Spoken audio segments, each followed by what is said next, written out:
Olá, sejam todos bem-vindos ao canal Política e Evangelho. Eu sei que faz muito tempo que eu não posto nada, que eu não faço vídeos. A pandemia foi bem cruel com a gente aqui em casa.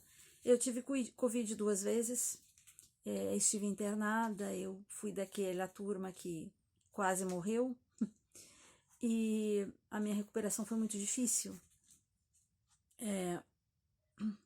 Foi muito difícil, eu fiquei muitos meses tratando do pós-Covid. E eu não sabia realmente se eu iria voltar a fazer vídeos, a postar, se as pessoas estavam realmente interessadas. Mas no momento que nós estamos vivendo hoje, eu não estou conseguindo não me manifestar. Esse vai ser um vídeo diferente, não vai ser um vídeo curto, vai ser um vídeo um pouco mais longo e também vai ser um vídeo um pouco mais explícito. Durante esse tempo todo que eu gravei vídeos, eu procurei trazer os princípios, trazer as coisas do Evangelho e casar com a política atual. Porque quando eu leio esse livro, o livro de Mórmon, eu vejo muitas coisas que acontecem na nossa atualidade. Muitas coisas que foram feitas, escritas para nos alertar para os dias de hoje. E hoje eu vou ser um pouco mais explícita, porque nós estamos num momento que ou a gente luta pela nossa liberdade, ou nós vamos perder a nossa liberdade. Eu quero mostrar para vocês, para quem gosta um pouco de genealogia, esta aqui é uma foto de família. Essa é uma foto onde, aqui nesse cantinho, aqui ó, está o meu avô, Joaquim Américo Magadã. Esta senhora aqui, ela é a minha avó, Dona Zélia. Esse menininho aqui, ele é o meu tio Américo. E esse serzinho que estava na barriga da minha avó, naquela época, esse serzinho aqui é o meu pai.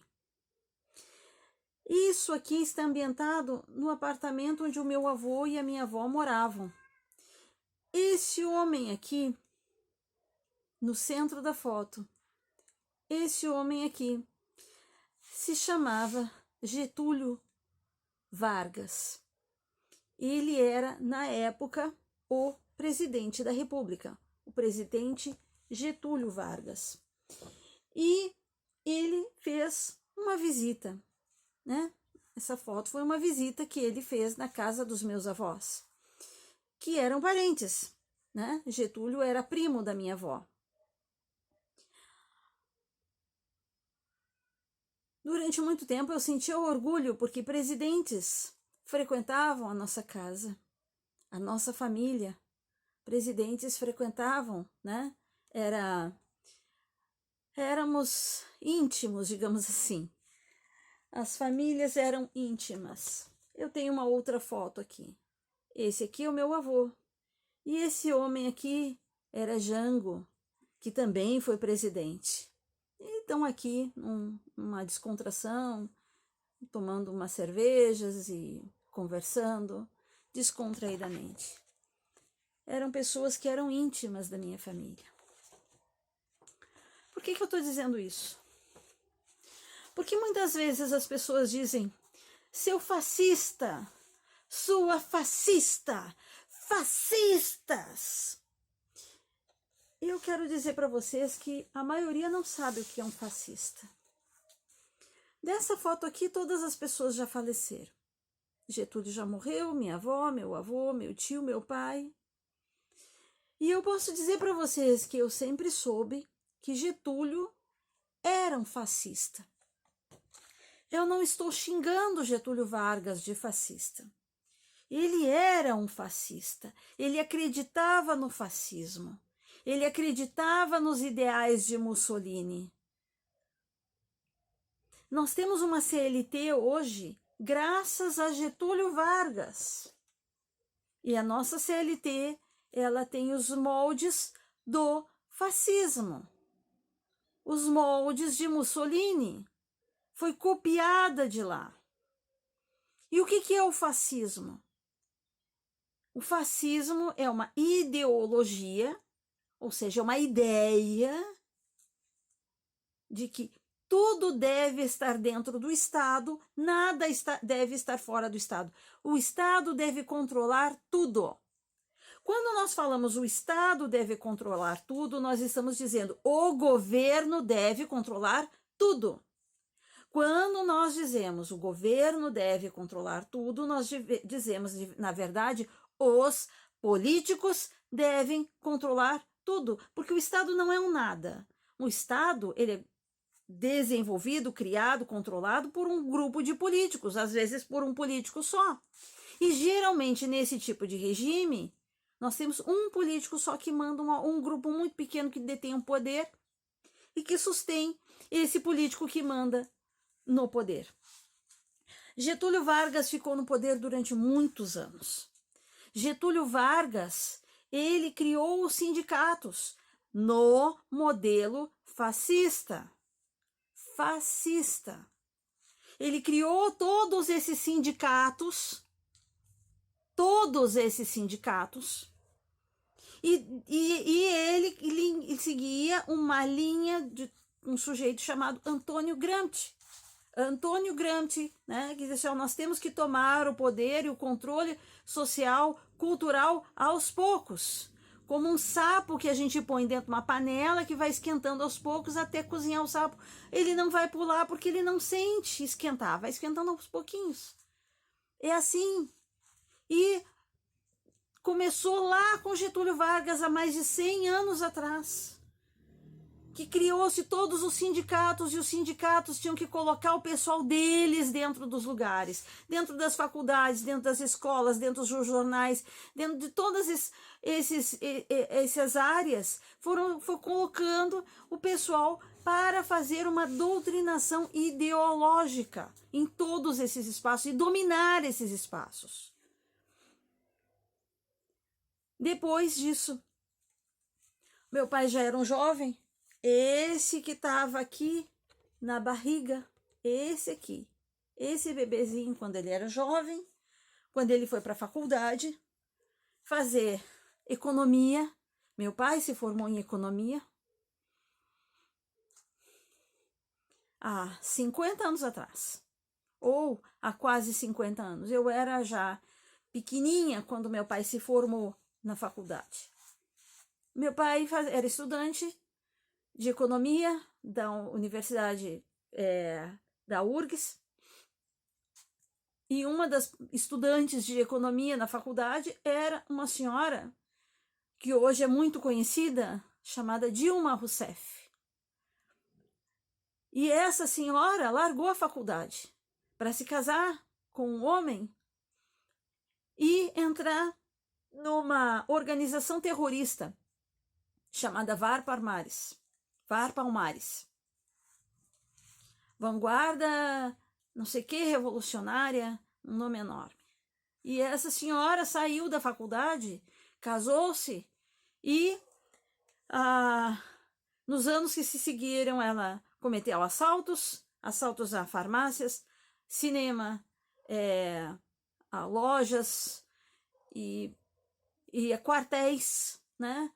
Muitos locais ela saiu, e era uma coisa divertida, segundo os amigos próximos dela, disseram que era divertido sair a assaltar, ela achava romântico. E não fizeram só isso, também cometeram sequestros e assassinatos. E por esses assassinatos de pessoas inocentes e de jovens, jovem de 18 anos foi morto e outras pessoas, essas pessoas não pagaram pelos seus crimes. Um dia vão ter que responder perante o Senhor, mas eles não pagaram pelos seus crimes. Essa senhora que depois foi para Cuba, recebeu documentos falsos, foi para a Rússia estudar sabotagem de avião, e eu não sei em que momento da vida dela ela disse que concluiu esse curso de economia, que ela disse que concluiu. Um diploma que ela disse que apresentou, mas uma pessoa que tinha documento falso, passaporte falso, eu não duvido de nada. Eu queria mostrar esses fatos Porque muitas vezes as pessoas chamam de fascistas aqueles que pedem por liberdade, que dizem, eu quero meu país forte, eu quero liberdade econômica, eu quero liberdade religiosa. Tudo isso, quando nós pedimos liberdade, nós estamos falando o extremo oposto do fascismo. O fascismo não é liberdade, o fascismo é o oposto da liberdade. O fascismo é a regulamentação, é você fazer tudo aquilo que o Estado deixa você fazer. É você dizer aquilo que o Estado deixa você dizer. É você pensar aquilo que o Estado deixa de você pensar. No fascismo, Deus é o Estado, Deus é o governo, Deus é o governante. Se vocês forem numa escola em Cuba, vocês vão ver lá foto de Fidel Castro, foto do Che Guevara, foto dessa gente toda. Mas você não vai ver foto de Deus, você não vai ver uma ilustração de Jesus Cristo, porque isso não pode ir lá. Você pode fazer a adoração do líder, assim como acontece na Coreia do Norte com Kim Jong-un, assim como acontece na China do Xi Jinping, e assim como acontece na Venezuela de Maduro. Quando Getúlio morreu e teve toda aquela crise de poderes, quem que assume, quem que não assume e tudo mais, foi Jânio Quadros renunciou, e aquela onda de terrorismo que estava acontecendo no Brasil, era bomba estourando de um lado, gente sendo sequestrada de outro, pessoas sendo sequestradas, assassinadas e tudo mais. A população pediu providências. A população foi às ruas dizer que não queria terrorismo no país. E o poder foi entregue nas mãos dos militares. As pessoas podem dizer o que quiser, se era ditadura, se não era, mas certamente era muito melhor do que uma ditadura comunista. Certamente era melhor. Porque no regime militar, as pessoas que tinham dinheiro podiam ir para o exterior, voltar do exterior, podiam ir no supermercado, podiam viver uma vida normal, assim como meu pai viveu uma vida normal, meu tio viveu uma vida normal, meus avós viveram uma vida normal.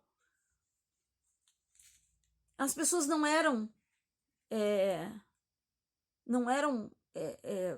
não sofriam violência nas ruas como a gente vê hoje.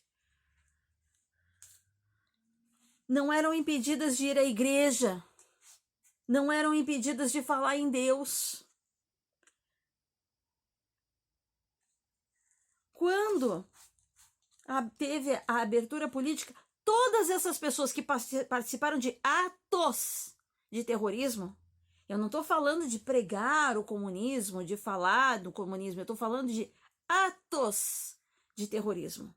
Eu estou falando de roubo à mão armada, eu estou falando de sequestros, eu estou falando de assassinatos, eu estou falando de explosão de bombas, eu estou falando de sequestrarem um avião cheio de passageiros, de civis inocentes e levarem para Cuba.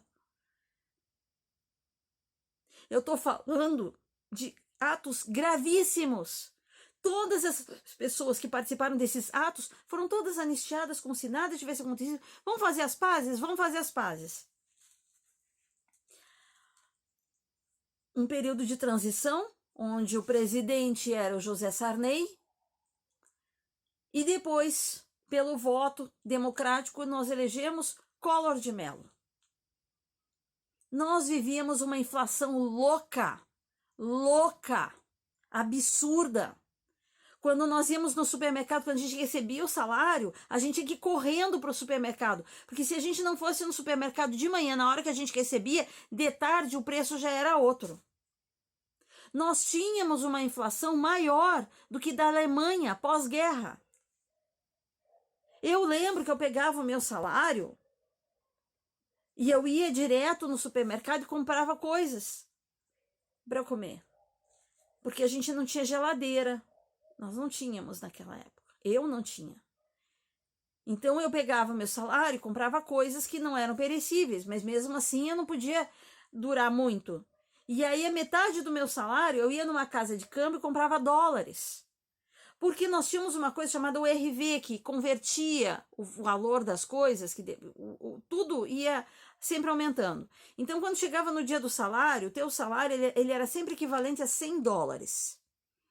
Só que se você não usasse o seu salário, você no final do mês, aquele seu salário, em vez de você comprar $100, você comprava 70, 60, 50 dólares. Porque tudo ia aumentando durante o mês. Então eu comprava metade das coisas que eu precisava e a outra metade eu trocava o meu dinheiro por dólares. Porque daí em 15 dias eu ia na casa de câmbio de novo, trocava de novo o dinheiro para poder comprar outras coisas, né? Que o dinheiro já tinha um respiro, porque o dólar, né, estava sempre valorizando frente à nossa moeda. E aí eu conseguia viver até o final do mês. Era assim, era uma inflação louca. Os economistas estrangeiros, eles vinham para lá e diziam, eu não sei como é que a população brasileira vive, eu não sei como é que o empresário consegue viver com essa inflação doida. A gente às vezes pegava um saco de dinheiro para poder comprar às vezes 1 litro de leite, um pão. Entrou o Collor de Mello. Sabe o que ele fez? A primeira coisa que ele fez, a primeira coisa que o Collor de Mello fez foi botar a mão na poupança das pessoas. Roubar a poupança de todo mundo, do país inteiro. Foi isso que o Collor de Mello fez. E aí a população ficou toda indignada, era aquele desespero, né? O dinheiro sumiu, os empresários tiveram que pedir autorização, a devolução de uma parte desse dinheiro para poder pagar os funcionários, para poder pagar fornecedor. Tu tinha que provar que tu precisava do teu dinheiro para poder ter o teu dinheiro. Quem não era empresário, quem não tinha essas condições, ficou sem. Teve um conhecido meu que ele tinha vendido a casa dele, botou o dinheiro na poupança, que ele já ia comprar outra casa para ele ter onde morar, e ele ficou sem ter onde morar. Porque a casa sumiu, o dinheiro sumiu. Teve gente que tinha vendido o carro para comprar outra coisa, botou o dinheiro na poupança e o dinheiro sumiu. De um dia para o outro. Houve o movimento do impeachment, o movimento dos cara pintada. E eu vou falar tudo o que eu lembro. Não tudo, mas é uma boa parte do que eu lembro. Eu lembro que nós tivemos uma reportagem no Fantástico de meia hora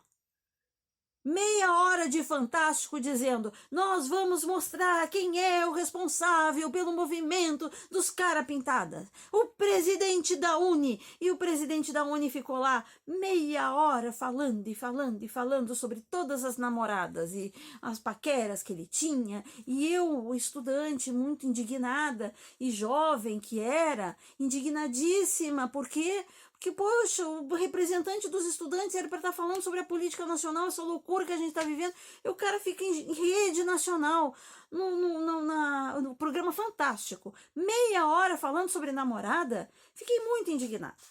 E eu não tinha entendido que aquilo era para alçar o sujeito, que depois nunca se formou em nada na faculdade. Nunca se formou em nada, mas está lá como senador hoje, que é hoje o Lindenberg Faria. Collor foi impeachmentado e tivemos com o vice que assumiu o cargo por um período de menos de 2 anos, foi 1 ano e 11 meses, se não me engano, 1 ano e 10 meses e tanto, não sei se chegou a 1 ano e 11 meses. O Itamar Franco, presidente Itamar Franco, que todo mundo esquece. Todo mundo esquece do Itamar Franco. Por quê? Porque o Itamar Franco não fazia parte da maracutaia, não fazia parte da sujeira, não fazia parte dessa banda podre. Presidente Itamar Franco era um conservador, era um homem que saiu do agronegócio, que se enfiou na política por causa da loucura que vivia no país, acabou que se tornou vice do Collor e, numa coisa que ninguém esperava, ele se tornou o presidente da República. Teve que negociar com o Congresso, com os partidos políticos para poder governar. Aí ele acabou fazendo aquilo que todos fazem, que todos faziam, que era fatiar os ministérios. E um dos ministérios foi dado ao PSDB, né, o Partido do Social Democrático Brasileiro, que é o PSDB. E quem assumiu como ministro da Economia na época, né, ou da Fazenda, não me lembro o nome que eles davam na época, foi o Fernando Henrique Cardoso. Mas o fatiamento era só para os camaradas terem o controle do dinheiro, do fluxo de dinheiro que passava por aquele ministério. Mas o ministro não era um técnico, ele não sabia nada. Fernando Henrique nunca foi economista, ele era sociólogo e comunista. Amiguinho do Fidel Castro.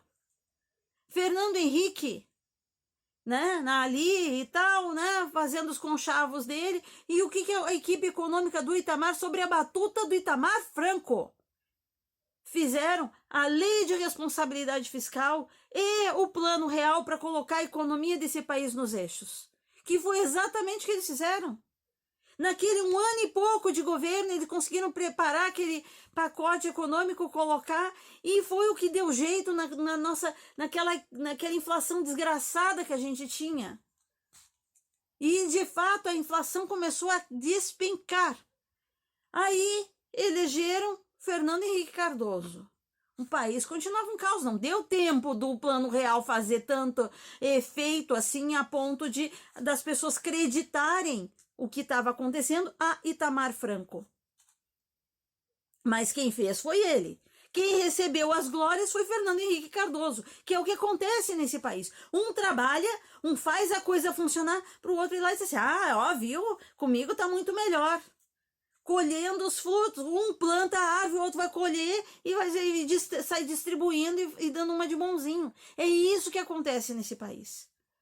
Fernando Henrique Cardoso governou o país durante 8 anos, fazendo os conchavos dele, foi um governo horroroso, mas ele manteve a lei de teto de gastos, né, a lei de responsabilidade fiscal e também o plano real, porque era com isso que ele tinha o capital político dele.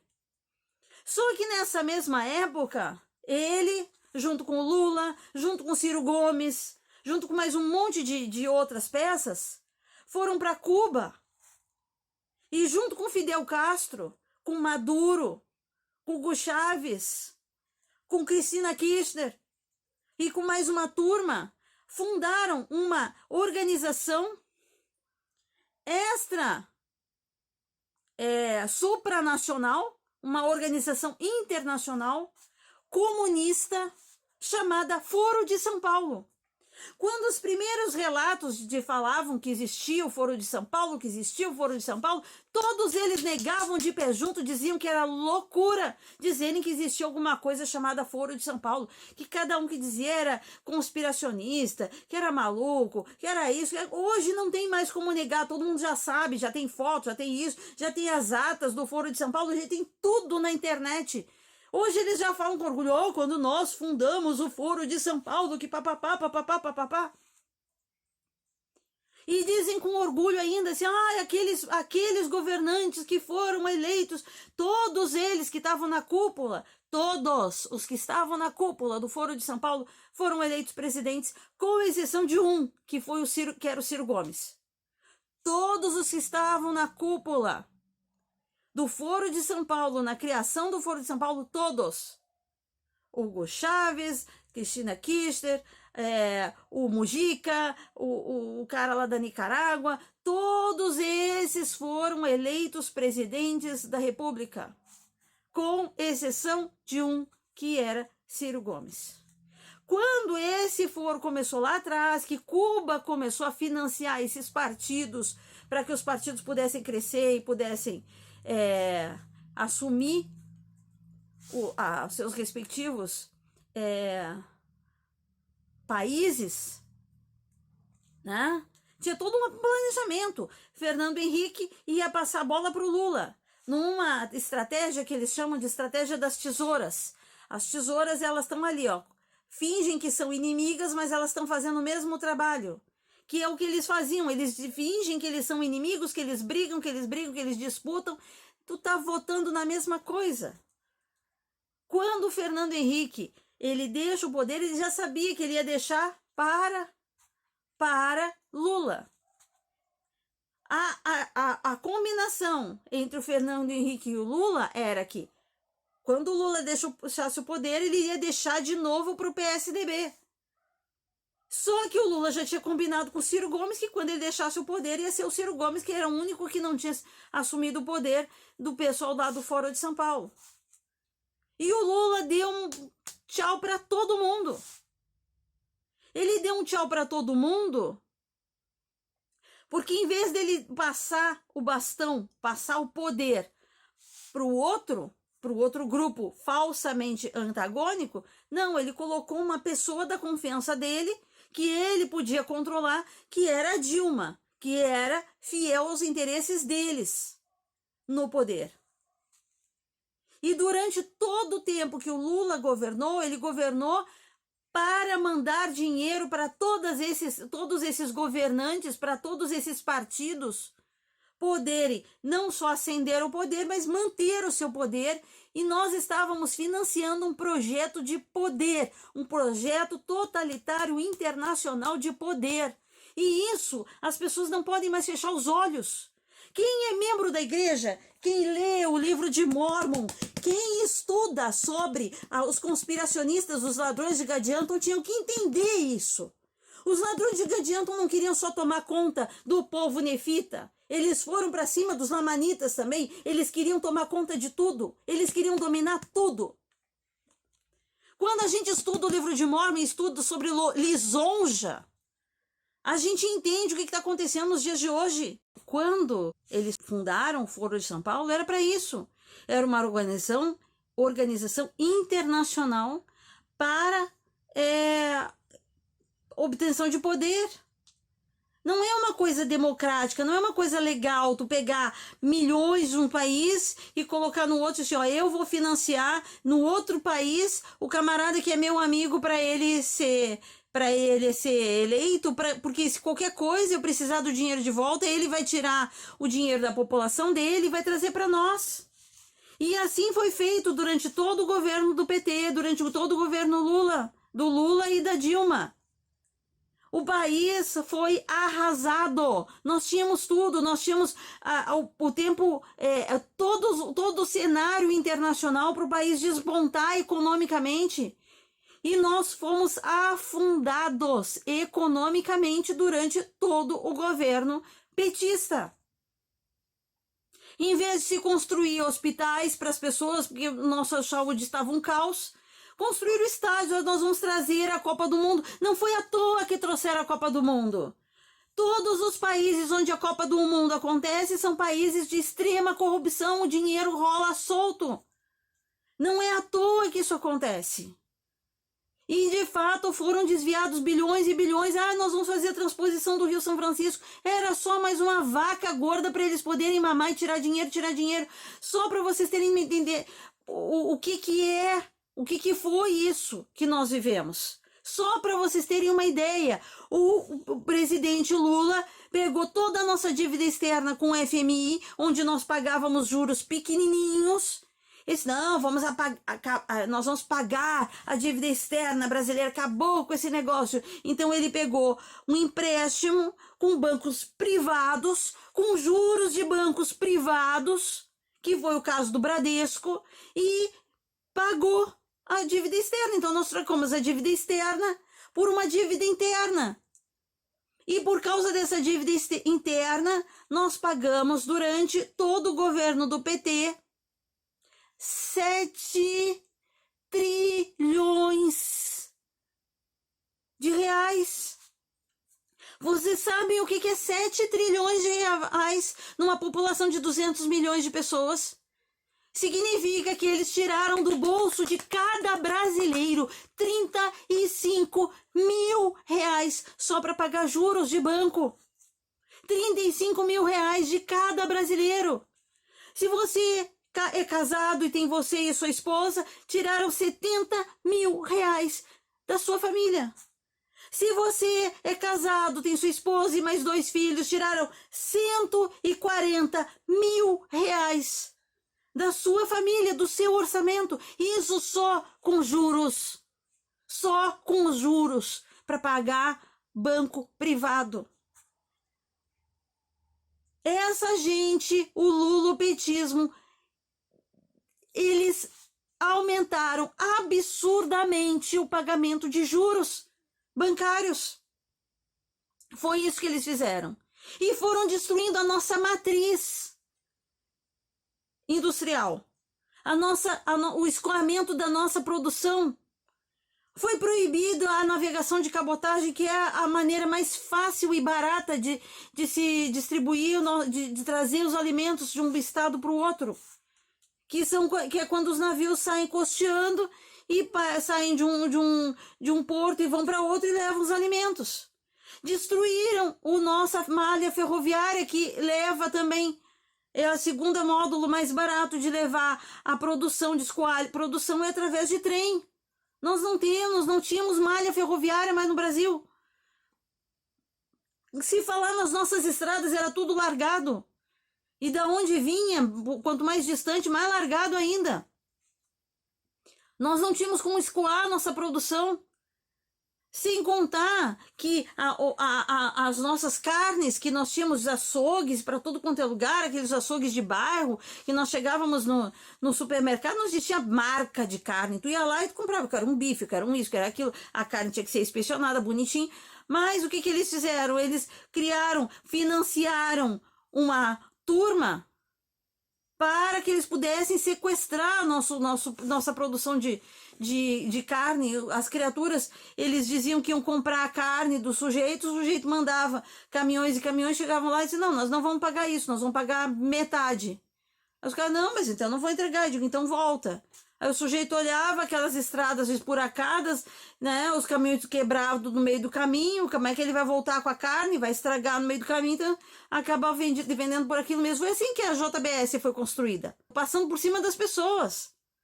E isso eles fizeram com as nossas telefonias, era sempre os amigos do rei que podiam fazer, era tudo que é regulado pelo Estado, não dá certo, porque eles não dão liberdade para as pessoas para fazer, sempre as maracutaias dos amigos.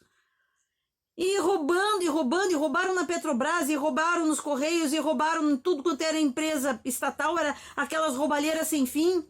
Só de dinheiro que foi devolvido pela Lava Jato foram 16 bilhões. Lembrando que nós somos 200 milhões de brasileiros. Façam o cálculo de quanto dá 16 bilhões dividido por 200 milhões. Quanto que eles tiraram de cada brasileiro? 16 bilhões só o que foi devolvido. Imagina o que foi o roubo.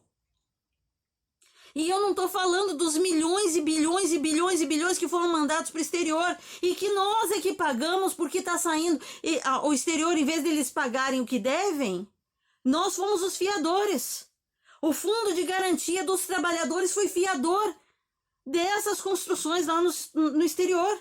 Nós estamos pagando o metrô de Caracas. Nós estamos pagando o Porto de Mariel, em Cuba.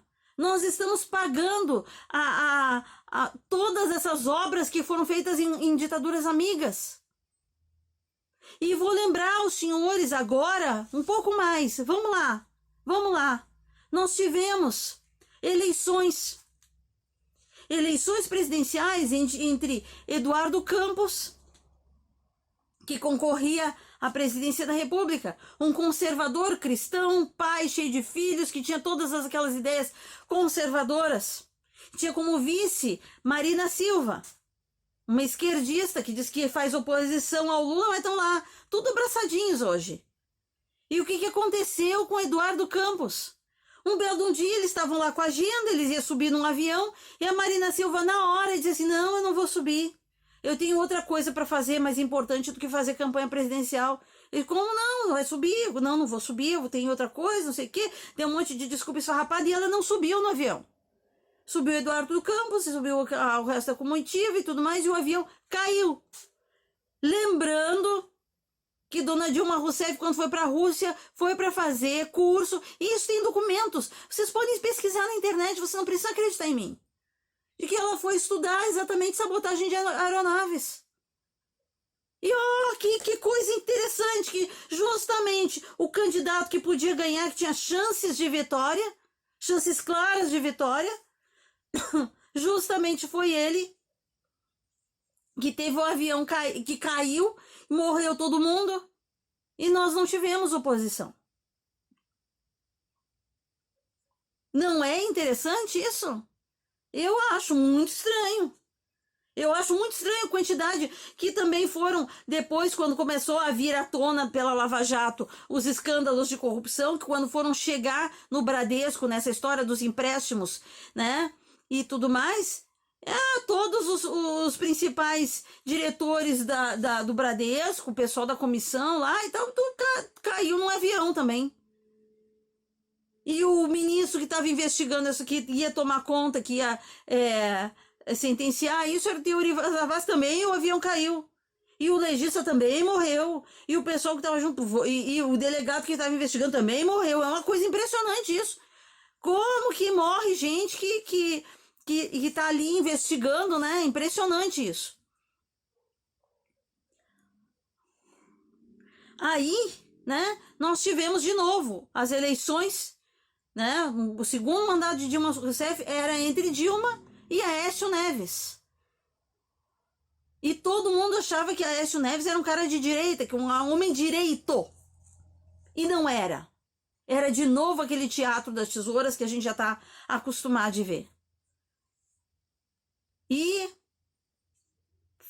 teve as eleições, a Dilma foi eleita e não pôde receber as pessoas, porque as pessoas estavam tão revoltadas que só o pessoal que era do PT mesmo, que era MST, que foram levados de ônibus, nada de espontaneidade, o pessoal ganhando pão com mortadela para poder estar lá.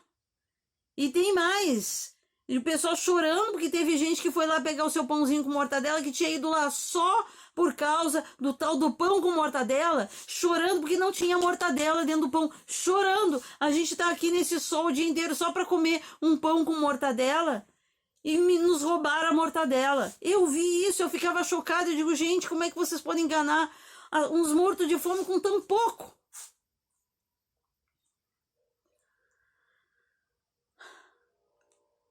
Os escândalos de corrupção da Lava Jato começaram a pipocar, as pessoas estavam revoltadas, começou essa revolta toda com um movimento de esquerda.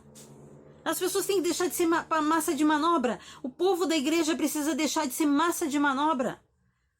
Começou com um movimento catraca livre, que o que eles queriam era que os ônibus, as empresas de transporte público, né, os ônibus intermunicipais, os ônibus interestaduais, que fosse tudo estatizado. O movimento catraca livre começou com aquele quebra-quebra, os black bloc e tudo mais, e fizeram todo aquele away, e a Dilma foi para a televisão para acalmar os ânimos. Era tudo teatro. Todo teatro. Não é por 20... Ai, que tem um aumentinho de 20 centavos? E aquilo doeu tanto na população que as pessoas começaram nas redes sociais. Não é pelos 20 centavos, é por isso, porque as queixas eram tão absurdas e eram tão enormes e era tanta coisa para se falar que as pessoas começaram a ir para as ruas e exigir mudanças, e amanhã vai ser maior, e amanhã vai ser maior. E de fato a mobilização popular espontânea, orgânica, era tão grande que isso estava assim abalando as estruturas de poder em Brasília. E poderíamos ter uma derrocada de todo mundo, de toda aquela corja, de todos aqueles políticos. Eles precisavam canalizar essa força. Eles precisavam canalizar, porque senão todos eles iam perder o poder, iam perder as boquinhas deles, iam perder as raias. E o Foro de São Paulo não podia permitir isso, porque era o Brasil que estava financiando essas ditaduras todas. Quando as pessoas começaram a ir para as ruas e tal, eu me lembro que o Fantástico fez uma matéria maravilhosa, de novo, vamos falar quem são os responsáveis por isso e tudo mais. Foram lá e apresentaram lá um camarada, o tal do Marcelo Xeres, sei lá. Mostraram o cara, fizeram meia hora de matéria, não colou. Passaram mais uma semana, de novo, Fantástico fez outra matéria. Vamos contar para vocês quem são os responsáveis pelas manifestações. E aí que eu fui apresentada para um sujeito que ninguém nunca tinha ouvido falar. O tal do Kim Kataguiri. O movimento MBL que ninguém nunca tinha ouvido dizer na vida. Ninguém sabia que era essa gente. E aí, eles que são os responsáveis e tudo mais, e fizeram todo aquele escarcéu. E as pessoas ali exigindo que alguma coisa acontecesse, mas A mídia estava em cima falando, e o Kim Kataguiri sabia se expressar, ele sabia dizer, ele sabia, né? Conseguiu, né? Convencer muita gente que ele estava do lado da população, e é mentira. E aí o que acontece? Eles fizeram aquela pataquada de ir a pé para Brasília para apresentar o impeachment. Né? Aí aparecer a Janaína Pasqualha, que para mim é uma pessoa que é desequilibrada, né? O jurista famoso, mas também esquerdista, né? Foram lá, apresentaram o tal do impeachment, o impeachment foi acolhido e impeachmentaram a Dilma, deixaram o vice no lugar. Michel Temer, tudo da mesma panela.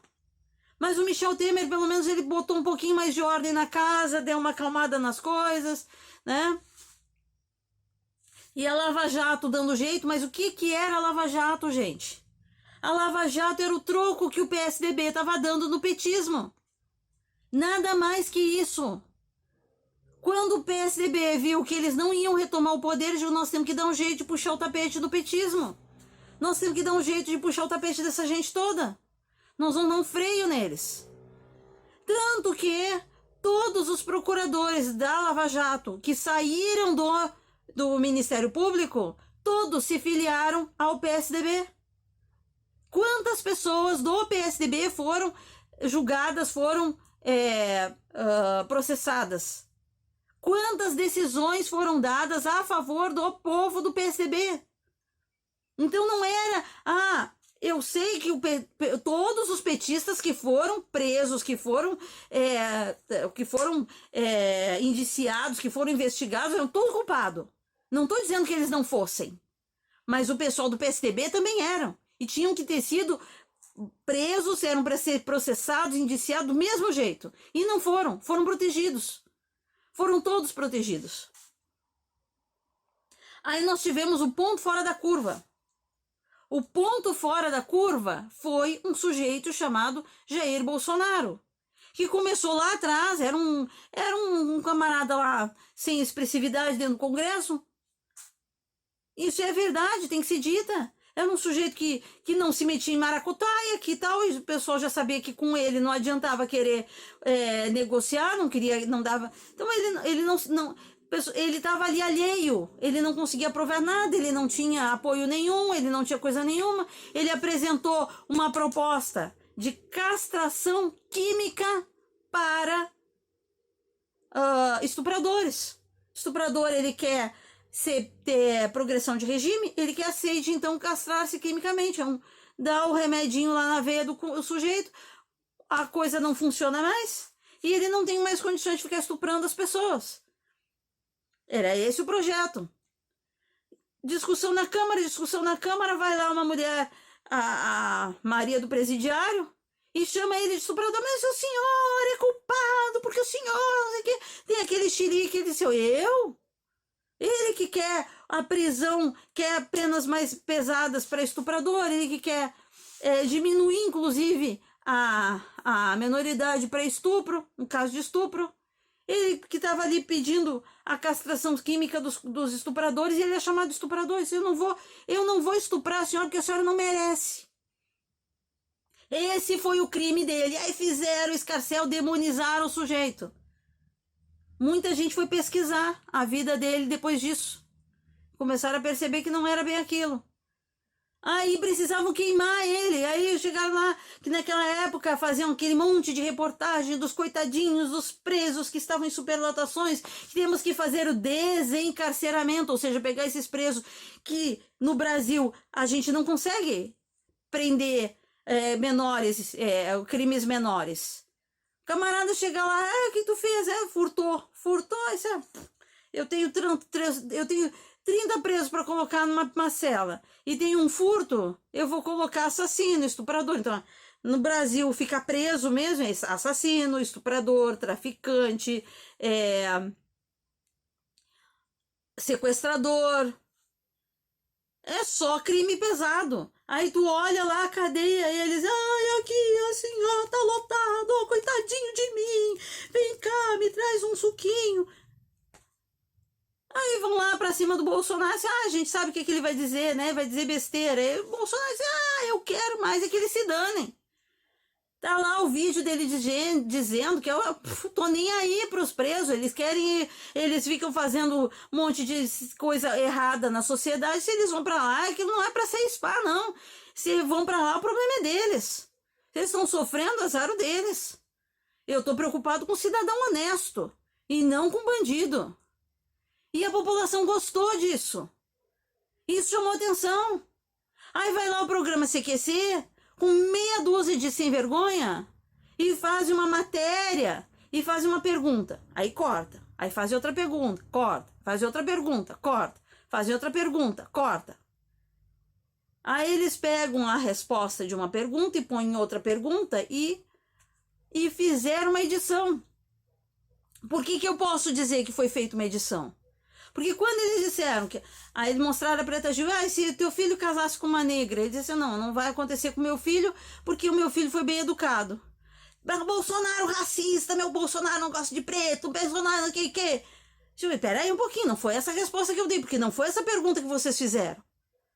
Vocês estão mentindo, eu quero que vocês me mostrem o vídeo sem o corte. E o Bolsonaro entrou com ação na justiça e de repente diz, não, a gente gravou por cima, a gente não tem mais a fita original. Gente, a minha experiência prática dentro do judiciário é a seguinte, toda vez que uma empresa, ela grava uma situação, se ela apaga a situação e ela não apresenta na justiça, é porque ela tem culpa no cartório. É simples assim. Você tem uma situação grave, em vez de você preservar a sua prova, você vai lá e grava por cima, tem culpa no cartório.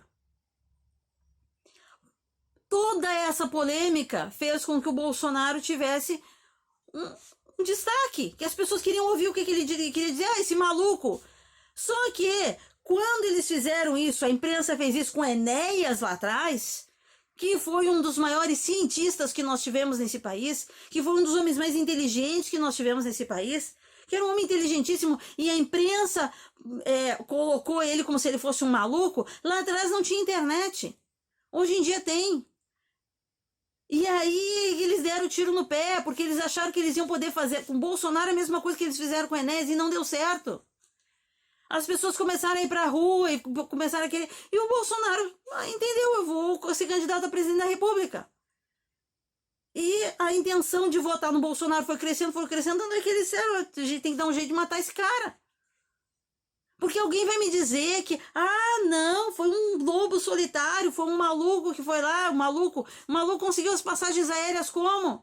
O maluco estava se hospedando em hotéis como? O maluco tava no mesmo estante de tiro que eles. Como? O maluco tinha os melhores computadores, celulares e não sei o que. Da onde que saiu esse dinheiro todo um desempregado? Da onde que tinha dinheiro para ele pagar os advogados que ele pagou? Os camaradas foram de jatinho. E como que ele colocou o nome dele lá em Brasília, fez um álibi, porque se ele não tivesse... a conta era o seguinte, se ele conseguisse escapar, tinha um álibi para ele em Brasília. E se ele não conseguisse escapar, a população ia linchar ele e matar. Não lincharam, não mataram, e ele não conseguiu escapar. E até hoje não explica o álibi que ele tinha em Brasília. E a gente não está enxergando isso? E as pessoas não viram essas coisas? Bolsonaro foi esfaqueado e eles falavam, ele não foi nos debates, eu não sei, mas se eu tomar uma facada no bucho, eu não ia a lugar nenhum. A mesma imprensa que achincalhava o Bolsonaro lá atrás para não ter ido aos debates, depois de ter tomado uma facada e ter ordem médica de estar em repouso, é a mesma imprensa que, o Lula fez bem em não ir no debate, mas o que é isso? Primeiro absurdo, é um ex-presidiário, um sujeito que tem trocentos processos, um sujeito que está devendo milhões para a justiça, milhões que a Receita Federal está cobrando, um sujeito que não consegue explicar o próprio patrimônio, concorrendo a presidente da República como se nada tivesse acontecido e ninguém presta atenção nisso. Como é que pode? E como é que pode um membro da igreja votar no ladrão? Porque assim, ó, mas o Bolsonaro fala palavrão. Eu vou dizer para vocês aqui, nos 10 mandamentos, nos 10 mandamentos está lá escrito, não roubarás. Mas eu não tenho nenhuma escritura que diga não dirás palavrão. Não tem nenhuma escritura. Agora, não roubarás está lá, nos 10 mandamentos. Mas Magadã, a gente deve estar falando palavrão para as pessoas? Claro que não. Não é isso que eu estou defendendo. Eu estou dizendo que não tem a mesma proporção uma pessoa dizer uma besteira e a outra fazer ou uma besteira. Entre o que se diz e o que se faz, existe uma diferença. Existe uma diferença entre você roubar um país inteiro por um projeto de poder supranacional e você dizer um palavrão, porque você está indignado com alguma coisa errada que está acontecendo. Se as pessoas não souberem ter um senso de proporções, como é que a gente vai conversar? E vou continuar falando, né? Da roubalheira lá atrás. Bolsonaro, ele acaba sendo eleito, né? Ele vem para o governo e os nossos congressistas, os nossos, como diriam nos livros de Mormon, juízes, né? Eles se unem para dizer assim, ó, ele vai ser presidente, mas ele vai ser a rainha da Inglaterra. Ele vai estar lá sentado, mas ele não vai governar, a gente não vai deixar. Então, cada vez que o presidente faz uma coisa, um partido entra com um pedido no Supremo e o Supremo suspende. Ele entra com uma outra medida, o Supremo vai lá e suspende. Nós passamos esses últimos 4 anos sem conseguirmos ser governados. Para vocês terem uma ideia, o governo vai lá e diz, ó, vamos baixar o imposto o imposto sobre propriedade industrial. A nossa indústria. Nós vamos baixar o imposto. O Supremo foi lá e disse, não, vamos baixar o imposto que a gente não vai deixar. Nós queremos que o brasileiro continue pagando imposto. As pessoas acham isso normal? O presidente vai lá e regulamenta alguma coisa, por exemplo, acesso às armas. Acesso à arma é acesso à autodefesa. Se alguém diz, mas Magadã, tu é a favor? Claro! Sou a favor que as pessoas tenham condições de dirigir um carro. Só que dirigir um carro, né? Você tem que ir lá, você tem que tirar a carteira, você tem que fazer as aulas, você tem que fazer a prova. Você tem que fazer tanto a prova teórica quanto prática, você tem que passar por um psicológico, um teste psicológico, aí você vai lá e você tira a sua carteira e você pode dirigir. É assim que funciona. A arma é a mesma coisa. Você tem que fazer exame escrito, você tem que fazer a parte prática, você tem que mostrar que você tem condições de manusear aquele instrumento, você tem que fazer o psicológico, você tem que passar por todo um trâmite. Você tem que mostrar que você não é bandido, que você não é, né? E aquela arma tem um registro, qualquer besteira que aquela arma faz, você que tem que prestar contas. Essa história de dizer, mas vai cair na mão dos bandidos, vai cair nas mãos dos bandidos, bandidos já estão mais armados que não sei o quê, bandido está mais armado que a polícia. Você chega na favela, tá lá os camaradas de escopeta, de não sei o quê, de uns trabuco enorme, estão lá com rifle, com armas americanas, trazem do exterior, vem me dizer que é a pistolinha do cidadão que vai cair na mão do bandido. As pessoas têm o direito de querer se defender. Nós, em seguida, tivemos uma pandemia. Fecha tudo. Eu digo, gente, pelo amor do céu, a gente dizia lá atrás, e se fecha tudo vai causar mais mortes de fome do que pela doença. E eu tive a doença. Eu não estou minimizando a doença, eu sei que a doença é grave. Eu fiquei no hospital, eu quase fui internada, entubada. Eu fui internada e quase fui entubada. Eu sei o que foi bater na porta de várias vezes, eu ir no posto de saúde, ir na emergência e dizer, eu tô morrendo. E eles dizem, fica em casa, vai para casa, toma aqui uma aspirina e vai para casa. Me encheram de Tamiflu, vai tomar um Tamiflu. Mas você não pode tomar aquele remédio que não tem comprovação científica de que funciona para Covid. Eu quero saber de onde que Tamiflu funciona para Covid. Qual é o estudo randomizado e todo trabalhado que diz que Tamiflu Tamiflu não funciona para Covid. Até o dia que eu cheguei no posto de saúde, eu não conseguia mais nem ficar de pé, eu não conseguia falar. Eu tava com 365 de glicemia em jejum, que eu não conseguia comer, não engolia nada, fazia dias. Nem líquido eu engolia. O médico olhou para minha cara, se daqui a 3 dias tu volta aqui, vai para casa. Meu marido me segurando e eu sabendo que eu tava morrendo. 365 de glicemia, não precisava ter Covid para morrer. Mas o médico seguiu o protocolo e me mandou para casa para morrer. Então aqueles que hoje dizem assim, genocida, que são os genocidas? Porque, desculpe, eu tenho essa dificuldade, eu vou falando muito dessas tosses. Lenin dizia, acuse-os do que você faz, xingue-os do que você é. Quando eles dizem genocida, genocida são eles. É a turma deles infiltrada que foi lá e diz, não, mas poxa, ele vai tirar o Mandetta desse protocolo maldito do fica em casa. Espera ficar com falta de ar, eu já tava com maior falta de ar, já não conseguia mais nem respirar, nem falar, nem coisa nenhuma. Até que teve um dia que eu não conseguia mais sair da cama. No dia seguinte que eu fui nesse posto de saúde, meu marido, desesperado, me levou para um posto, para uma emergência. E uma enfermeira olhou para mim, botou o aparelhinho aquele para medir a oxigenação.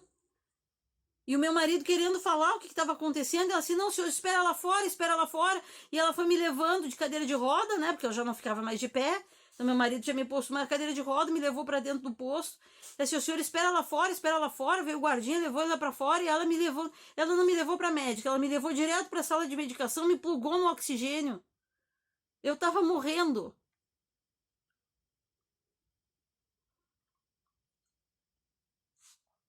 Do diagnóstico, a médica, depois de horas, né, esperando o diagnóstico, fizeram os exames, me mandaram.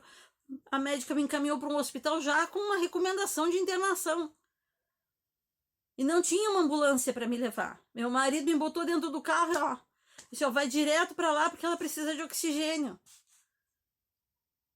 Cheguei no hospital com a recomendação da médica, me levaram para uma tomografia. Me botaram primeiro na sala de medicação para eu respirar um pouco o oxigênio. Me levaram para fazer uma tomografia, voltei. Né? O médico olha para mim, de novo, seguindo o tal do protocolo, diz, a senhora pode fazer o tratamento em casa, mas se a senhora quiser, a gente interna. O que a senhora prefere? Como é que eu vou fazer um tratamento em casa se eu precisava respirar e não estava respirando mais? É lógico que eu pedi para ser internada. Fiquei internada no hospital. Aí, já que eles tinham me internado, né? Quando fizeram a internação, tinha aquele monte de paciente, tá? Aquele monte de maca, mas só tinham 2 aparelhos para controlar os sinais vitais, e eles já me colocaram naqueles aparelhos, porque de todos aqueles eu era que estava pior. Aí chegou um rapaz ainda pior do que eu. E eu só vi as enfermeiras para lá e para cá, com o telefone na mão, pedindo leito de UTI. Aí conseguiram. Um dia depois, um leito de UTI. Daqui a pouco chega aqueles enfermeiros, né, na sala, e eu pedindo a Deus. Eu lembrava de Deus, Pai Celestial, se chegou a minha hora, pode me levar. Mas se me der a oportunidade de escolher, me deixa ficar. Eu lembro do enfermeiro chegar para mim e dizer assim, vamos? E me chamou pelo nome. E eu disse, para onde? Nós vamos para UTI. Aí o outro disse assim, não, quem vai para UTI é aquele rapaz. Essa moça vai pro quarto. Porque ela começou a ter uma melhora. Eu fui pro quarto. Eu estava um pouco melhor. Levou dias ainda para conseguir voltar a falar. Eu não comia. Levou dias para eu voltar a comer. E eu sempre plugada no oxigênio. E as enfermeiras não tiram o oxigênio, não me deixavam nem ir pro banheiro. Se tu for no banheiro, vai baixar a tua oxigenação. Então, acho que a tua oxigenação tá muito baixa. Como é que eu ia fazer um tratamento desses em casa? Se dentro do hospital não podia tirar o oxigênio, nem para ir no banheiro. Se eu não podia, nos primeiros dias eu não podia ir no banheiro. Como que eu ia fazer um tratamento em casa? Mas o protocolo dizia pra gente ir pra casa. Um protocolo que vinha direto da Secretaria de Saúde, da Secretaria Estadual, da Secretaria Municipal, mandando as pessoas indo para casa.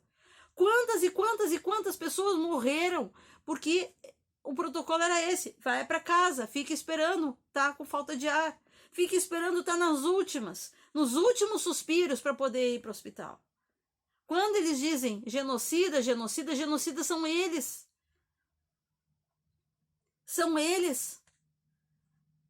Aí nós temos assim, ó, eu vou continuar falando nos hoje presidenciáveis, né? Ah, mas esses fascistas todos, esses fascistas. Vou mostrar de novo a foto desse homem aqui com a minha família. Esse homem aqui que também era da minha família. Esse homem era um fascista. Getúlio Vargas era um fascista. Ele não é um fascista porque eu estou xingando ele de fascista, não é isso. Ele acreditava nisso e ele dizia que ele era um fascista. Quando houve abertura política, muitas pessoas se apresentaram como, né, getulistas, que queriam continuar o legado de Getúlio Vargas. E uma das pessoas que se levantou como getulista foi o Brizola, Leonel Brizola. Ele queria ser elevar o legado do Getúlio Vargas à frente. E ele, para fazer isso, ele fundou um partido chamado PDT. O PDT, ele foi fundado nas raias do fascismo. O PDT tem como ideário Getúlio Vargas, que foi a pessoa que idealizou o fascismo para o Brasil e trouxe várias das leis fascistas para o Brasil. E sabe quem é o líder do PDT hoje? Ciro Gomes, que hoje abre a boca para chamar os outros de fascistas. Quando o fascista, de verdade, ele traz as raízes do fascismo com ele, um partido que ele comanda. Ele é o fascista. Então, quando a gente fala para as pessoas, nós precisamos entender política para a gente não fazer. Nós não temos mais o direito de errar na política. Nós não podemos mais errar na política. Ciro Gomes é um fascista. Por que eu estou dizendo isso? Não. Porque ele assumiu o legado do Getúlio. Eu não falo isso com orgulho, não. A gente não queria que ter os antepassados da gente envolvidos com essas coisas.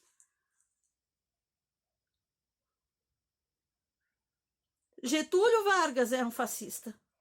Ciro Gomes é um fascista. Lula é um comunista. Ele é fundador da maior organização comunista supranacional de todas as Américas e talvez a maior organização supranacional do mundo. Mas das Américas, com certeza, é ele. Amigo íntimo de Fidel Castro. Sempre admirou Fidel. A pupila dele, Dilma Rousseff, grande admiradora de Lenin e Stalin. Fazem aqueles homenagens enormes a Lenin, a Stalin, ao comunismo e a tudo isso. E vocês acham que ele não quer implantar isso para o Brasil? Ah, não, mas ele não implantou, nesses 8 anos não podia. A ideia deles era ir implantando aos poucos, aumentando a carga tributária aos poucos, aumentando a regulamentação aos poucos, até que quando as pessoas vissem não tinha mais liberdade, as pessoas estavam pagando uma carga tributária absurda e tudo mais, e as pessoas não percebiam. Como não perceberam que nós no Brasil chegamos a ter a maior carga tributária do mundo? Como não perceberam que nós no Brasil não tínhamos liberdade para mais nada? A criatura que queria fazer uma criança de 12 anos, queria fazer uma limonada para vender dentro na frente de casa, ela não podia. Não tinha liberdade para isso. Se os escoteiros quisessem fazer biscoito para vender, não podia. Nós não tínhamos liberdade para isso. Meu primo montou um restaurantezinho para ele, quando ele ficou viúvo, para ele poder cuidar dos filhos. Tava lá o restaurante funcionando. O filho de 5 anos, papai, deixa eu botar os pratos em cima da mesa. Senhora, deixa, meu filho. Ele pegou os pratinhos, foi botando em cima das mesas, chegou o fiscal, disse, o senhor está deixando seu filho trabalhar, não sei o quê, né? Trabalho infantil, papapá, vamos autuar. Não podia. As pessoas não tinham liberdade, não tem liberdade nesse país para nada. E as criaturas não estão entendendo que isso aí é orquestrado, todos esses não pode. A gente pensa, ah, não, mas eu estou num país livre. Livre para quê? Aonde que está a tua liberdade? O que tu pode fazer sem autorização do Estado? Se tiver um abacateiro no fundo do teu pátio e tu colher os abacate, tiver mais abacate, botar num carrinho de pedreiro, os abacates for vender na esquina, daqui a pouco chega os fiscais da prefeitura, toma o teu carrinho, toma os teus abacates, toma o teu dinheiro. Que raio de liberdade que você acha que tem? E que raio de liberdade você acha que vai ter se o Lula voltar ao poder? Eu vou dizer com todas as letras, o Lula já disse, eu não fiquei mais esperto, eu não fiquei mais sábio, eu fiquei mais maduro, Venezuela. Se alguém tem alguma dúvida, pesquisem por Leonardo Boff. Pesquisem esse nome, Leonardo Boff. Leonardo Boff é um padre comunista, amicíssimo de Lula, mentor espiritual de Lula, andou a vida inteira com Lula para cima e para baixo. Pesquisem o que Leonardo Boff diz que o Lula confidenciou para ele, que quando ele voltar, se Lula voltar ao poder agora, vai ser mais radical e vai fazer uma revolução no país. Não é uma revolução boa, não, é uma revolução comunista. Ah, mas eu não gosto do outro candidato, eu não gosto do Jair Bolsonaro. Que bom, não vai casar com ele. Mas é o que tem para hoje. Ah, mas ele é grosseirão. Oh, grande coisa. Eu prefiro 1000 vezes um sujeito grosseirão que respeita a minha liberdade do que um sujeito que quer transformar esse país numa Cuba ou numa Venezuela. E eu falo isso com dor porque nós não temos para onde fugir. Nós não podemos fugir para a Argentina, nós não podemos fugir para o Uruguai, a gente não pode fugir para o Paraguai, não podemos fugir para o Chile, nem para a Venezuela. Essas pessoas estão todas fugindo para o Brasil. Nós estamos organizando uma operação acolhida no Rio Grande do Sul agora, do mesmo jeito que fizemos lá no Acre. Para que as pessoas que estão passando fome, que estão fugindo do comunismo desses países, possam ser recebidos no país, no Brasil. E nós queremos transformar o Brasil nisso. Eu vou ser isentão, eu nem gosto nem de um e nem de outro, não tem que gostar, não é concurso de Miss. É só usar um pouco a inteligência. Vocês sabem quantas escrituras estão aqui no livro de Mórmon que falam em liberdade? Liberdade religiosa, liberdade econômica, liberdade política, liberdades individuais.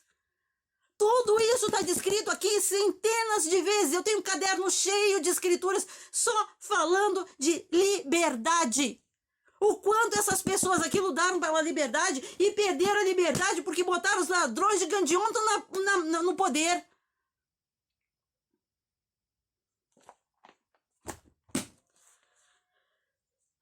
No último debate, um homem chamado Roberto Jefferson, que foi quem começou denunciando toda a pataquada da Lava Jato, começou do mensalão com Roberto Jefferson. Ele foi o primeiro a denunciar. Chegaram para ele e ele disse, mas pera aí um pouquinho, estão querendo chamar o camarada lá por causa de um cheque de R$2.000, todo mundo aqui tá roubando, todo mundo aqui tá levando, que não sei o que, e ele foi lá e falou, e ele foi preso junto. Porque ele disse, eu fui o único parlamentar que não estava tomando dinheiro público. dinheiro de propina, o pessoal já disse lá, podem pesquisar, qual foi o único parlamentar que disseram que não estava recebendo propina. Pesquisem. Mas Roberto Jefferson foi preso, pagou seus anos de cadeia e delatou todo o esquema dos mensalões. Hoje dizem, mas o Roberto Jefferson era um corrupto. Era. Não sei se continua sendo. Pode até ser que seja um oportunista e que esteja querendo mais uma boquinha. Mas eu quero lembrar para os senhores que um sujeito chamado Zezron, das Escrituras, Zezron, que era um juiz, a Alma e a mulher que foram pregar para ele. E ele era um juiz corrupto. Esse juiz corrupto que queria a prisão e a morte de Amulek de Alma, ele, quando se deu conta que Alma e Amulek eram homens justos e que estavam falando a verdade,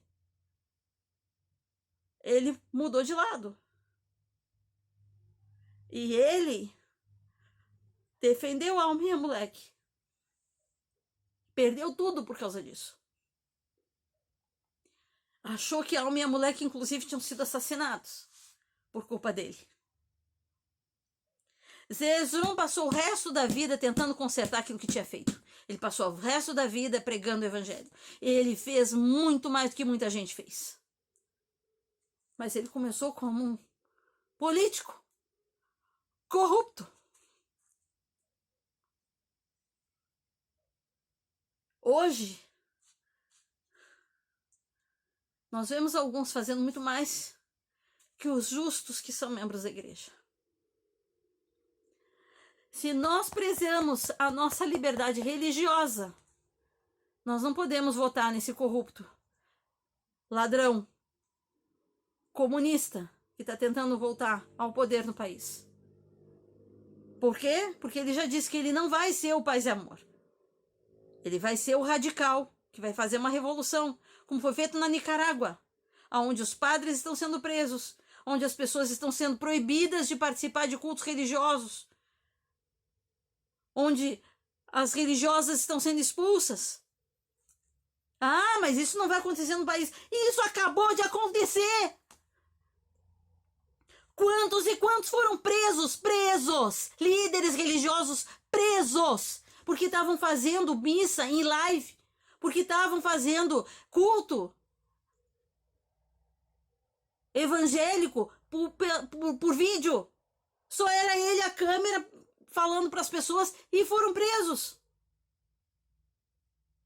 Teve gente que foi presa porque estava se reunindo com a família em casa e fazendo um culto religioso. Durante essa pandemia teve de tudo. Mas eu não vi acontecer. Você não viu acontecer na sua cidade. Mas em outros lugares aconteceram. É só pesquisar. Inúmeros casos que aconteceram aqui nas nossas barbas. No país hoje nós tivemos nesses últimos tempos presos políticos. Nós temos jornalistas sendo caçados porque falam o que pensam. E as pessoas estão cogitando botar esses mesmos de volta ao poder. Eu vou dizer, e eu resolvi hoje fazendo essa live, eu nunca tinha falado sobre política partidária. Não era o meu propósito falar sobre política partidária quando eu criei esse canal. Quando eu criei esse canal, eu queria falar sobre princípios do evangelho, para que as pessoas pudessem abrir os seus olhos. Só que eu gostaria de poder continuar falando sobre isso. E só posso continuar falando sobre isso se eu tiver liberdade religiosa. E com esse povo comunista, a gente não tem liberdade religiosa. Eles vão destruir a nossa liberdade religiosa. Nós não vamos participar de uma eleição domingo. Não é uma eleição, é um plebiscito sobre o regime que você quer ter no país. Se nós quisermos manter a nossa liberdade, ter democracia, nós temos que votar em quem está no poder. Se nós queremos virar um país comunista sem liberdade religiosa, sem liberdade econômica, sem liberdade individual, nós vamos votar em quem já esteve no poder e já estava preparando isso para o nosso futuro. E que fala abertamente que quer regular as mídias, ou seja, a gente só vai poder falar aquilo que eles permitem. Que é a liberação do aborto, que é a liberação das drogas, que é o desencarceramento, quer soltar o resto da tropa dos ladrões. E nós não vamos ter para onde fugir. Nem justos, nem injustos. A gente não tem para onde fugir.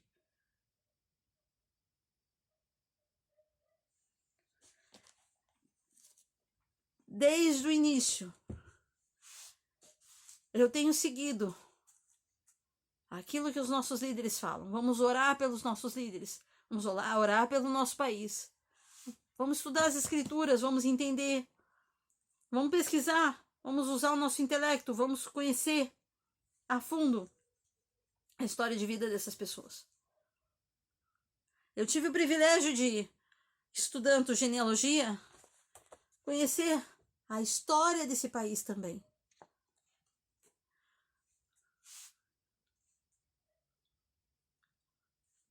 Eu venho num país, numa família onde todo mundo é de esquerda. Gerações esquerdistas. Até abrir os olhos. E foi o evangelho que abriu meus olhos.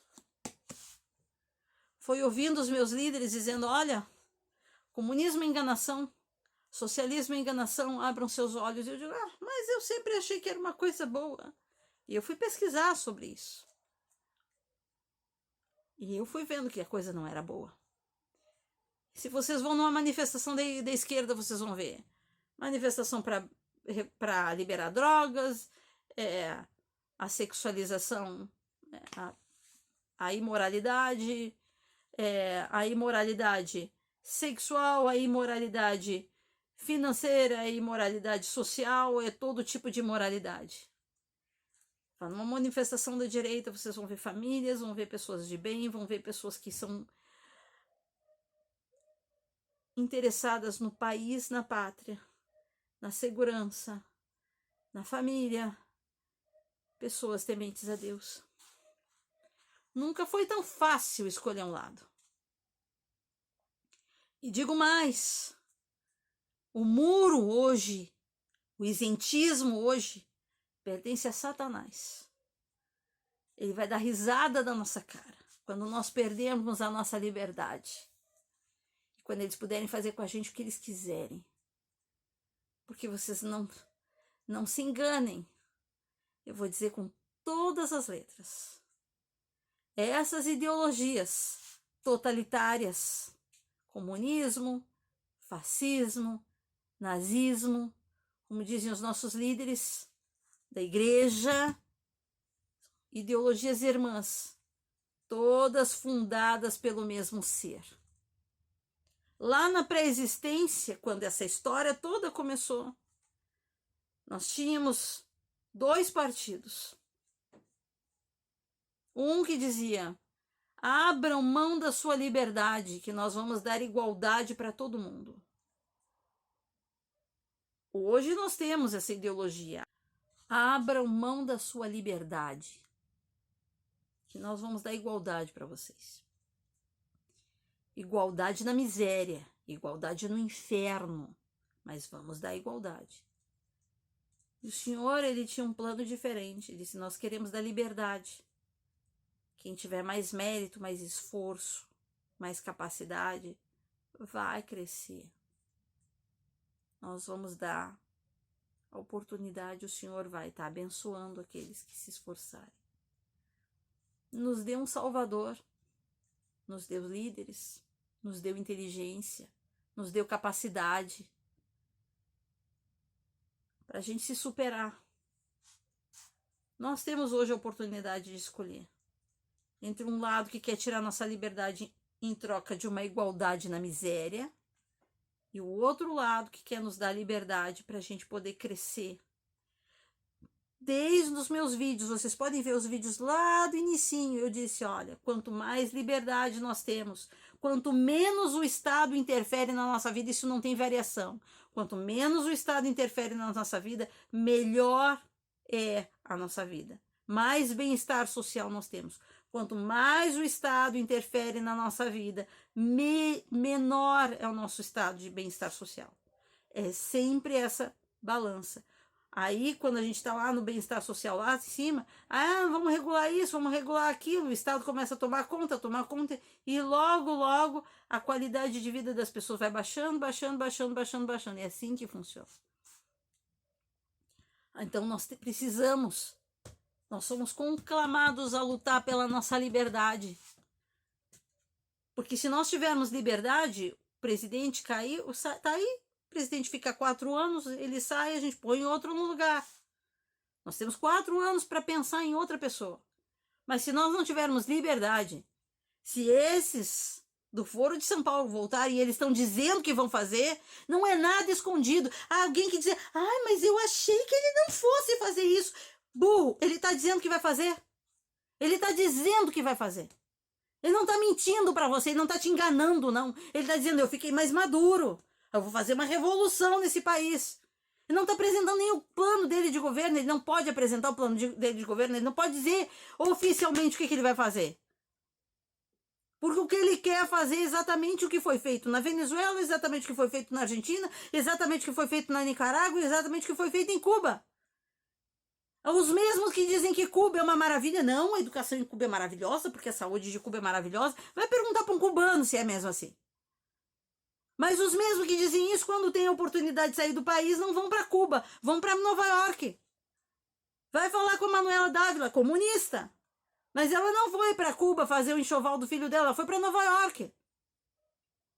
Os comunistas, Caetano Veloso, Chico Buarque, não sei o que, eles não saem do Brasil para ir para Cuba, eles vão para França. É lindo o comunismo na França. Todos eles, nenhum vai para um país comunista, ninguém quer ir para a Coreia do Norte. Ninguém quer ir para a China para ser escravo. E olha que a China economicamente está bem, né? Porque eles fizeram uma revolução com liberdade econômica e tiraram todas as outras liberdades. Você pode ir para a China, você pode empreender, você só não pode ir na igreja, você não pode falar o que pensa, né? Você tem que ir só para trabalhar mesmo. Mas se alguém quer, China tá lá, mas não querem ir para a China.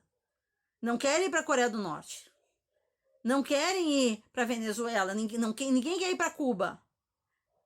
As pessoas querem ir para os Estados Unidos, as pessoas querem ir para a França, querem ir para países onde a liberdade econômica permitiu que as pessoas ascendessem profissionalmente.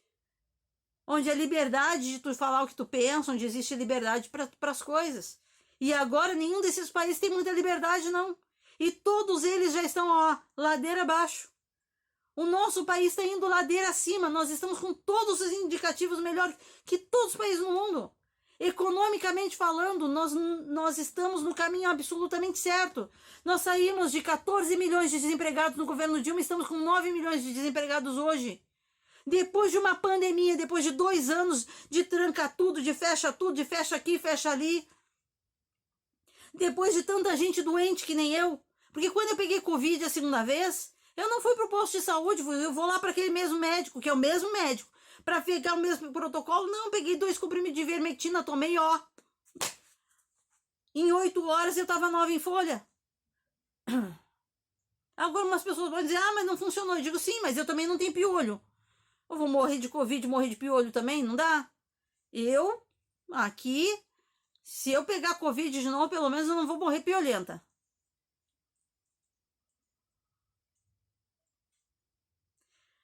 Eu espero que os meus irmãos tiveram paciência para assistir esse vídeo, entendam que tem muito mais do que uma eleição em jogo. Nós estamos numa encruzilhada. E sendo bem franca, mas bem franca, coisa que a liderança da igreja não pode falar, mas eu posso. É Jair ou já era. A gente não tem uma alternativa. Se alguém disser assim, mas tu é apaixonada pelo Jair. Não. Eu sou apaixonada pelo meu marido, felizmente.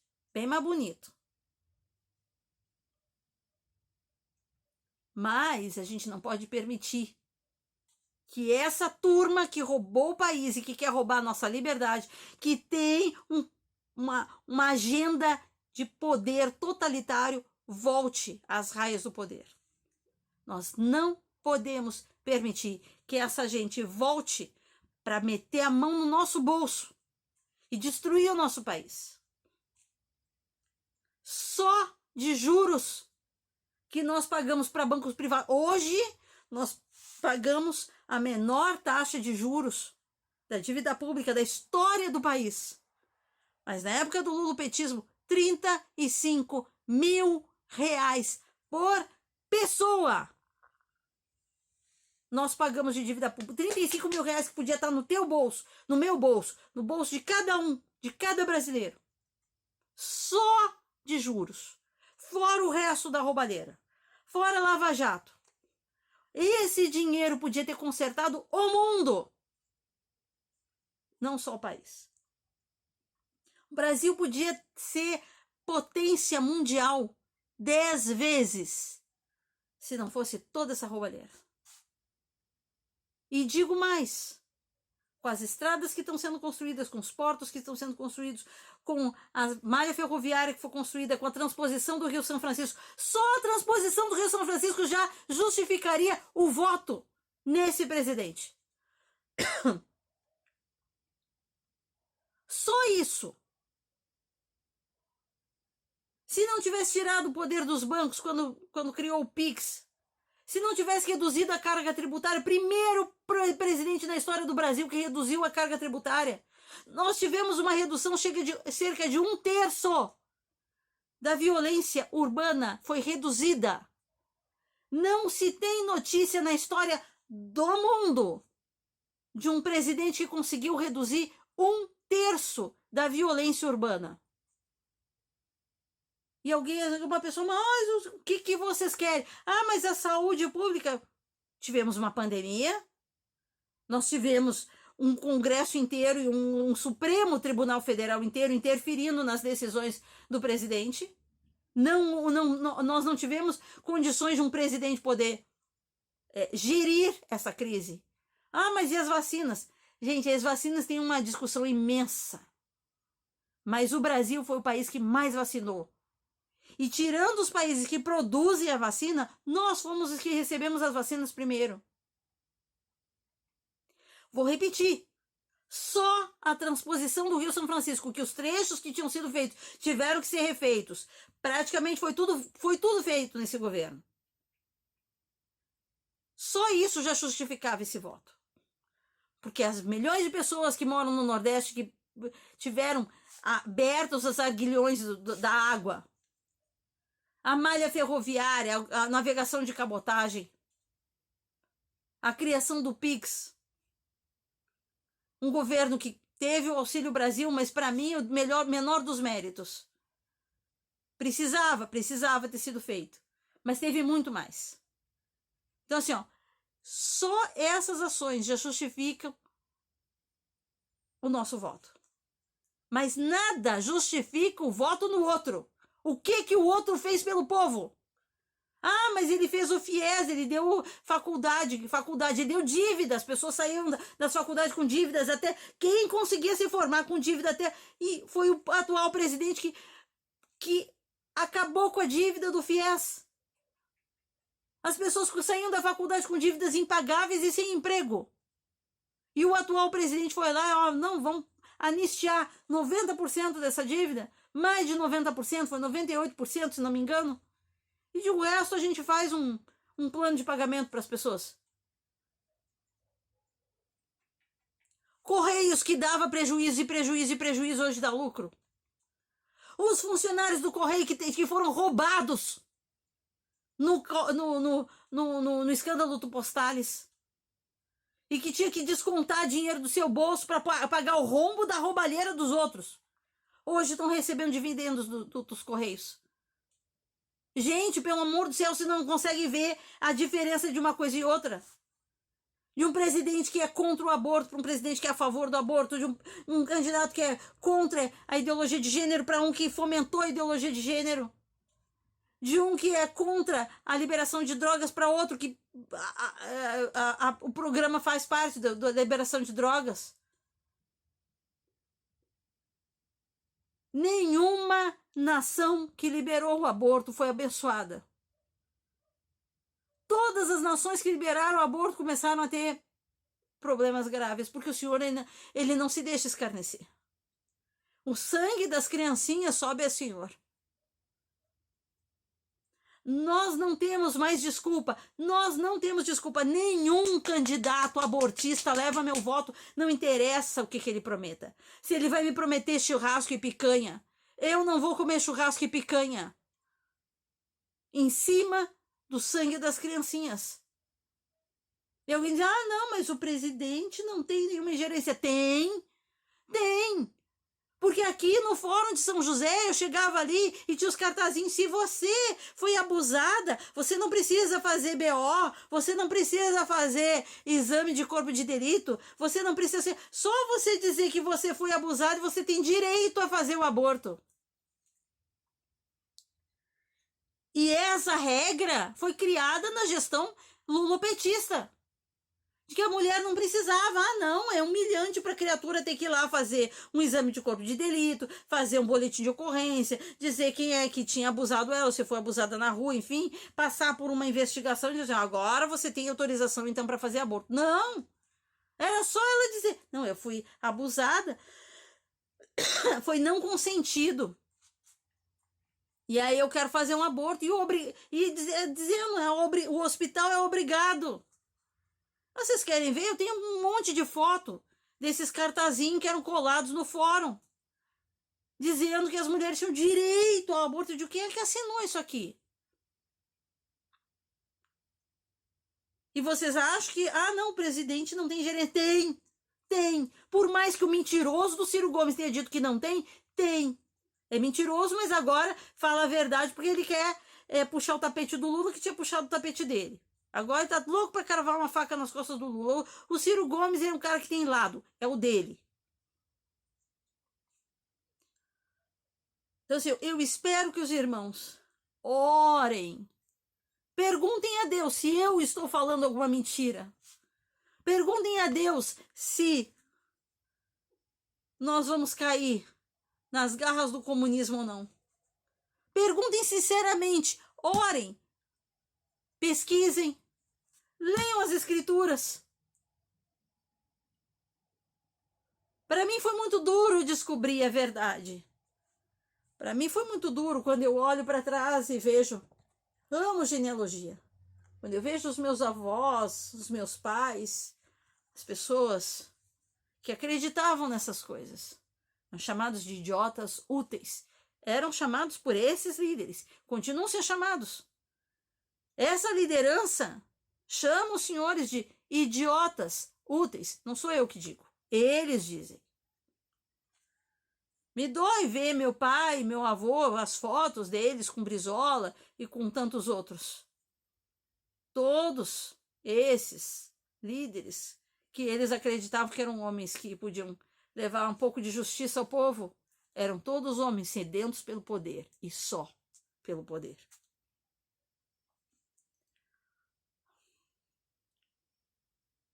Se o que nós temos hoje na presidência é perfeito? Não, está longe da perfeição. Perfeito foi Jesus Cristo. Perfeito vai ser o governo de Cristo. E só.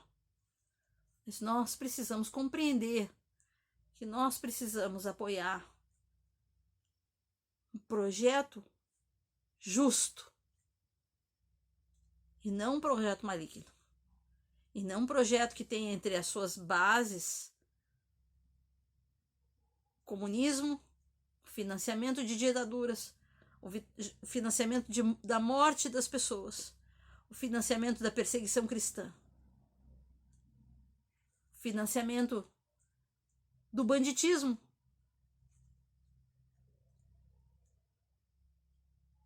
Tem muita coisa em jogo. A nossa liberdade está em jogo. E é por isso que hoje eu resolvi fazer esse vídeo mais claro do que nunca. Preto no branco. Porque hoje é Jair ou já era. E amanhã, até o final dos tempos, é Jesus ou já era. Obrigado pela atenção de todos vocês.